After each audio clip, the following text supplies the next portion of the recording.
अस्सलाम वालेकुम students. Students, आज हमारा topic chapter number 3 atomic structure है। और चैप्टर नंबर 3 हमारे पास स्टार्ट होता है।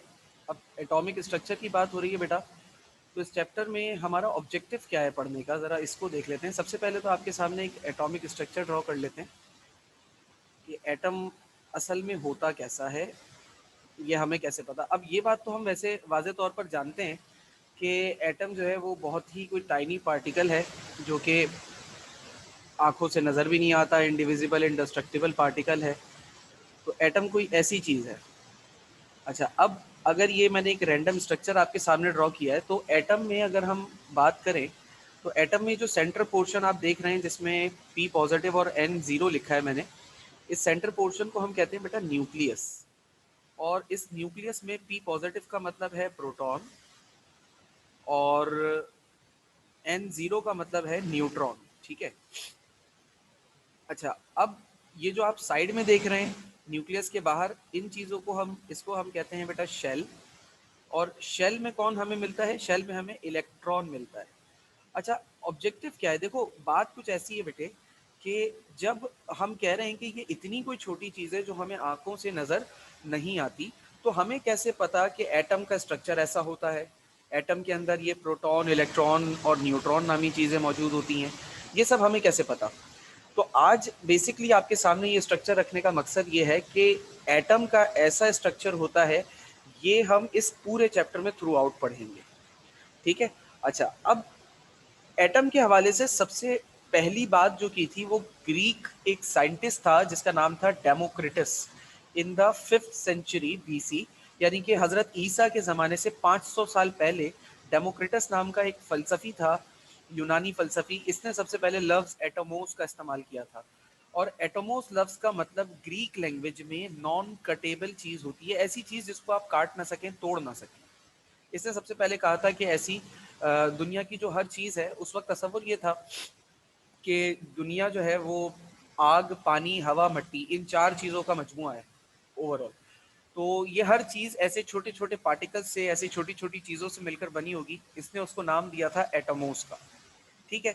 अच्छा, फिर मॉडर्न थ्योरी की तरफ अगर हम चलें, ये तो एक इंट्रोडक्शन हो गया एटम का। मॉडर्न थ्योरी की तरफ बेटा अगर चलें तो हमारे पास है डेल्टन्स एटॉमिक थ्योरी। ये हमारे इस चैप्टर का पहला टॉपिक है। और डेल्टन्स एटॉमिक थ्योरी क्या है? इन द ईयर 1808 में एक इंग्लिश स्कूल टीचर थे। अच्छा, इंग्लिश स्कूल टीचर का मतलब ये नहीं है कि जॉन डेल्टन साहब जो हैं वो इंग्लिश पढ़ाते थे स्कूल में। इंग्लिश स्कूल का मतलब है इंग्लैंड के एक स्कूल में टीचर थे और केमिस्ट थे, इनका नाम था जॉन डेल्टन। इन्होंने एटम के हवाले से एक थ्योरी प्रपोज की। बेसिकली बेटा जो ये थ्योरी है एटम के हवाले से, ये थ्योरी जो हम हमारे पास ग्रीक थ्योरी है डेमोक्रिटस की, उसी से रिलेटेबल है। अब बारी-बारी इसके पॉइंट्स को देखते हैं। तो सबसे पहला जो मेन पोस्टुलेट है, मेन पोस्टुलेट जो डेल्टन एटॉमिक थ्योरी के हैं, उसमें सबसे पहला पॉइंट क्या आ रहा है? Matter is composed of very tiny and smallest particles which are indivisible, known as atoms. Atom जो है वो मैटर जो है, दुनिया का कोई भी मैटर ले लें, आपके इर्द गिर्द बहुत सारी चीज़ें होंगी, कुर्सी, टेबल, पंखा, ये जितनी भी चीज़ें हैं इस दुनिया की, हर चीज़ क्या है? मैटर है। और इस मैटर के अंदर बहुत छोटे-छोटे, बहुत टाइनी टाइनी पार्टिकल्स हैं और इन छोटे-छोटे टाइनी पार्टिकल्स को डेल्टन साहब ने नाम दिया एटम्स का। ठीक है? अच्छा, अब दूसरा पॉइंट अगर देखें तो it is just like a puzzle. आप लोगों ने पज़ल मेरे ख़्याल से शायद देखा हो। पज़ल क्या होता है? पज़ल हमारे पास एक पिक्चर होती है और उस पिक्चर को हमने मुख्तलिफ टुकड़ों में तोड़ दिया होता है। ठीक है? उस पिक्चर को हमने मुख्तलिफ टुकड़ों में तोड़ दिया होता है। तो बेटा अल्लाह ताला ने भी जब कायनात को खल्क किया, तो अल्लाह ताला ने भी इसी तरीके से ये जो छोटे-छोटे पज़ल्स थे ना, इनको जोड़कर कायनात की तमाम चीज़ों को खल्क किया। अब ये जो छोटी-छोटी सी हमारे पास चीज़ें थीं, इनको हमने क्या नाम दिया? ये जो छोटे-छोटे राउंड शेप ऑब्जेक्ट्स थे, इनको हमने नाम दिया है एटम्स का। ठीक है? आगे चलते हैं। दूसरा पॉइंट क्या कह रहा है? Atoms can neither be created nor be destroyed. अच्छा, ये बहुत बड़ी और बहुत इंपॉर्टेंट बात है। चैप्टर 2 में आप एक लॉ पढ़ चुके हैं बेटा, law of conservation of mass. तो law of conservation of mass यही कह रहा था कि mass can neither be created nor be destroyed during a chemical reaction. किसी केमिकल रिएक्शन के दौरान मास ना क्रिएट होता है ना डिस्ट्रॉय होता है। ठीक है ना?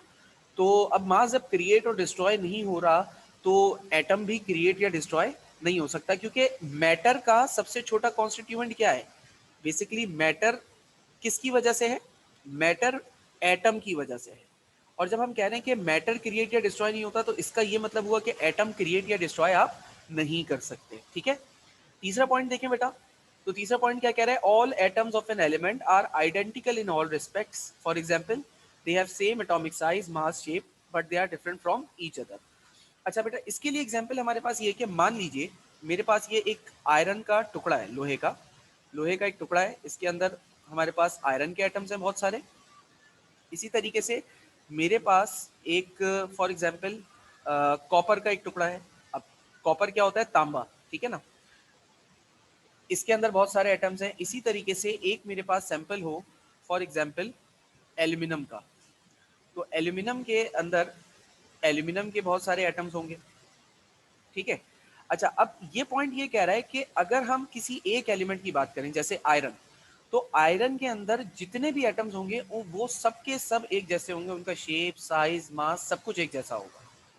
कॉपर की अगर बात करें तो बेटा कॉपर के अंदर जितने भी एटम्स हैं वो सारे के सारे एक जैसे होंगे, यानी कि उनका शेप, साइज, मास सारा एक जैसा होगा। Same in the case of aluminium. But difference कहाँ आएगा? डिफरेंस यहाँ आएगा कि आयरन और कॉपर के एटम सिमिलर नहीं होंगे और कॉपर और एल्यूमिनियम के एटम्स सिमिलर नहीं होंगे। आपस में सिमिलैरिटी जरूर होगी, लेकिन अगर एक दूसरे से कंपेयर करें तो इनके दरमियान कोई भी किसी भी किस्म की सिमिलैरिटी नहीं होगी, ना शेप में, ना साइज में, ना मास में। ठीक है, तीसरा पॉइंट हमें ये बता रहा है। चौथे पॉइंट की तरफ चलें तो चौथा पॉइंट क्या कह रहे हैं? कंपाउंड्स तब बनते हैं, compounds are form when atom of more than one elements combine. For example, एक रिएक्शन हो रहा है। ये रिएक्शन मैंने आप लोगों को पहले भी बहुत मर्तबा बताया हुआ है। कार्बन और ऑक्सीजन रिएक्ट करके कार्बन डाइऑक्साइड बना रहे हैं। अब मिसाल के तौर पे बहुत सारे हमारे पास कार्बन के एटम्स हैं और इसी तरीके से बहुत सारे हमारे पास ऑक्सीजन के एटम्स हैं। तो जब केमिकल रिएक्शन होता है तो ड्यूरिंग केमिकल रिएक्शन क्या होता है कि एटम्स आपस में अरेंज हो जाते हैं। ठीक है, एटम सिर्फ आपस में अरेंज होते हैं। मतलब क्या है? जैसे कि यहाँ पर अगर हम मिसाल लें तो कार्बन के एटम्स के साथ ऑक्सीजन के एटम्स आकर जस्ट जुड़ गए, स्टिक हो गए, इस तरीके से। ठीक है, ऑक्सीजन के एटम्स आकर जस्ट स्टिक हो गए, जुड़ गए।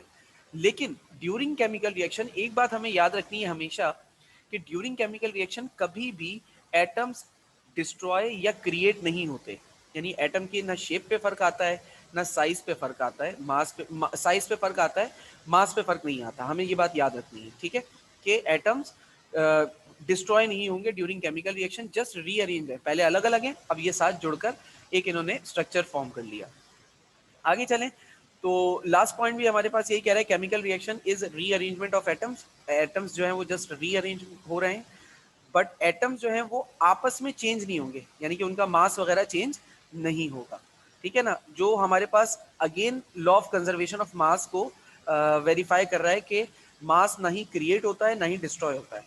तो एटम्स का आपस में इस तरह से जुड़ जाना बेसिकली हमारे पास कहला रहा है केमिकल रिएक्शन, और इस केमिकल रिएक्शन में एटम ना क्रिएट होते हैं ना डिस्ट्रॉय होते हैं।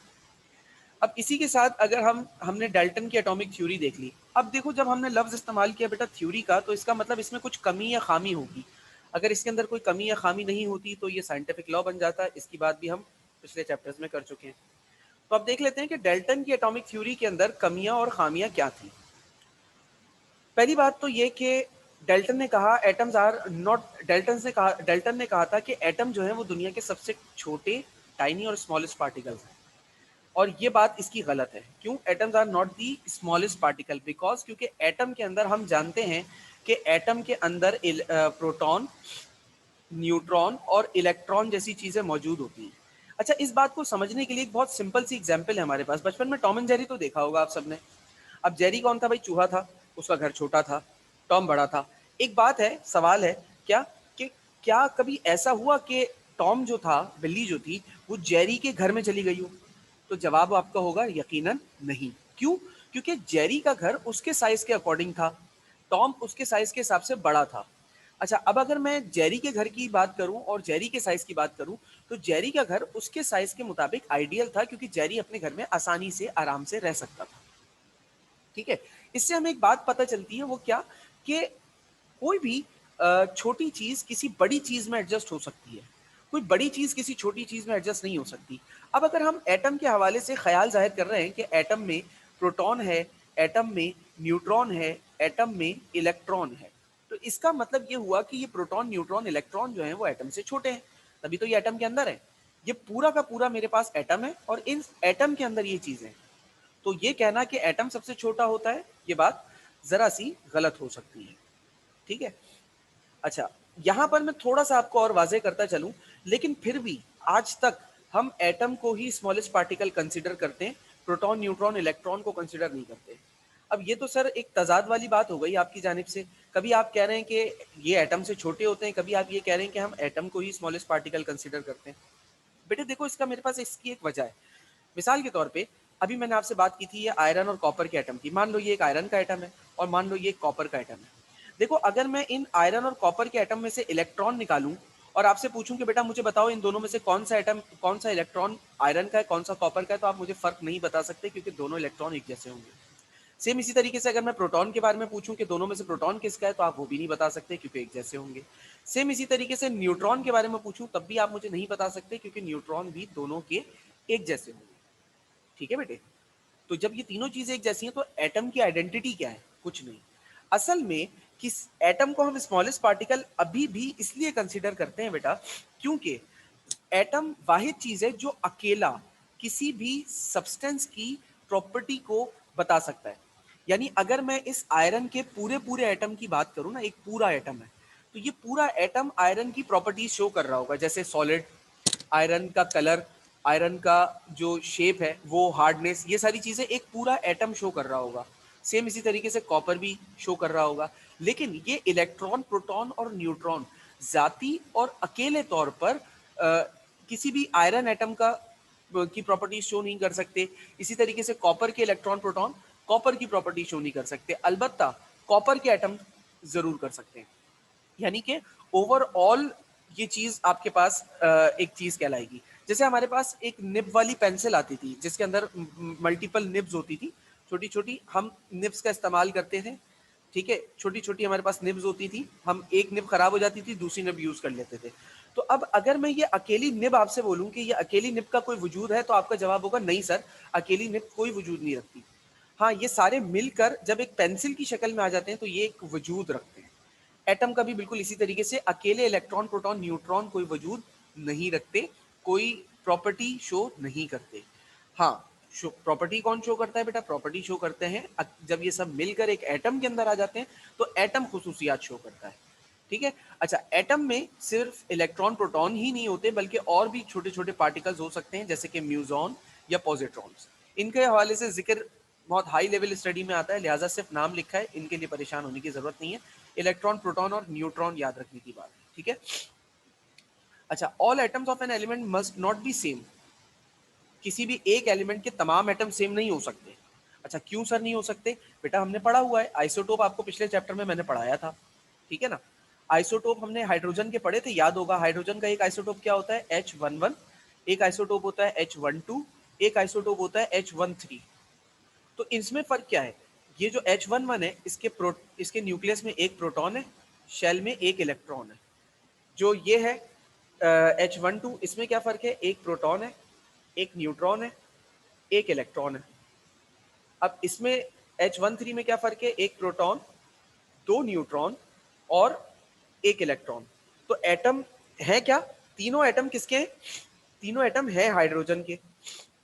लेकिन क्या ये तीनों एटम एक जैसे हैं? तो जवाब होगा नहीं सर। ये जो प्रोटियम आइसोटोप है, इसका मास सबसे कम है, ड्यूट्रियम का उससे ज्यादा और ट्रीटियम का सबसे ज्यादा है। तो एटम्स आपस में भी सिमिलर सिमिलर नहीं है। हैं सारे के सारे एटम एक जैसे हाइड्रोजन के, लेकिन इनमें भी फर्क है। ये हल्का है, ये भारी है, ये सबसे भारी है। यानी कि वेट का फर्क आ जाता है बेसिकली हल्के और भारी होने का। ठीक है। तीसरा पॉइंट क्या कह रहा है? In all compound it is not necessary that atoms may be combine in simple ratio. जरूरी नहीं होता कि एटम्स सिंपल सिंपल रेशियो में कंबाइन हो। सिंपल रेशियो से मुराद क्या है? जैसे कि NaCl है। अब NaCl में सोडियम का एक एटम है, क्लोरीन का एक एटम है, सिंपल रेशियो आ गया। ठीक है। लेकिन अगर इसी जगह मैं ग्लूकोज की बात करूं, तो ग्लूकोज का रेशियो कॉम्प्लेक्स है। सी 6 एटम इसके, 12 एटम इसके और 6 एटम ऑक्सीजन के। तो ये कॉम्प्लेक्स रेशियो है। ये सिंपल रेशियो है 1:1 और ये कॉम्प्लेक्स रेशियो है। इसको हम क्या कह सकते हैं, इसको हम सिंपल रेशियो कह सकते हैं, यानी कि एटम बराबर हो, ठीक है ना, कंपाउंड के अंदर जितने भी एलिमेंट इस्तेमाल हुए हैं उन सबके एटम्स बराबर हो। और ये क्या है, ये कॉम्प्लेक्स रेशियो कहला सकते हैं। अच्छा, कॉम्प्लेक्स रेशियो इनको क्यों कह रहे हैं, क्योंकि एटम के कंपाउंड में तमाम के तमाम एटम्स बराबर ना हो। अच्छा, आपको याद होगा कि मैंने लॉ ऑफ कंजर्वेशन ऑफ मास पढ़ाते वक्त एक बात का आपसे तस्करा किया था कि उसकी जो स्टेटमेंट है वो अमेंड हो चुकी है, यानी मास can neither be created nor be destroyed during a chemical reaction. इसके बाद एक पॉइंट ऐड कर दिया है, but it can be converted into energy, यानी कि मास को हम क्रिएट या डिस्ट्रॉय तो नहीं कर सकते लेकिन उसको एनर्जी में कन्वर्ट कर सकते हैं। और मैंने कहा भी था कि इस ये बड़ी मशहूर ज़माना इक्वेशन है आइंस्टाइन साहब की, E is equal to M C square, है ना। तो ये मैंने law of conservation of mass chapter 2 में इसको एक्सप्लेन किया था। ये वही पॉइंट लिखा हुआ है चौथे नंबर पे, जो इसका डिसएडवांटेज या डिफेक्ट है डेल्टन की एटॉमिक थ्योरी में, चौथा पॉइंट वही लिखा हुआ है। देखिए, matter can be converted into energy. हमने ऊपर ये बात पढ़ी है कि मैटर क्रिएट या डिस्ट्रॉय नहीं होता, लेकिन मैटर एनर्जी में कन्वर्ट जरूर होता है, ठीक है। मैटर क्रिएट या डिस्ट्रॉय नहीं होता, लेकिन मैटर एनर्जी में कन्वर्ट जरूर होता है, ठीक है ना। तो ये आपके पास डेल्टन एटॉमिक थ्योरी है, जिसको हमने पूरा एक्सप्लेन कर दिया है। होप सो आप लोगों को समझ में आया हो। अगर आप लोगों को कोई इशू हो तो आप लोग मुझे पर्सनली कांटेक्ट करके पूछ सकते हैं। मेरा कांटेक्ट नंबर आप लोगों के पास है। एक मरतबा इसको थ्रू आउट रीड भी कर लीजिएगा। कोई कन्फ्यूजन आप लोगों को महसूस होती है तो बिला झिझक आप लोग पूछ सकते हैं। Thank you. अल्लाह हाफिज़।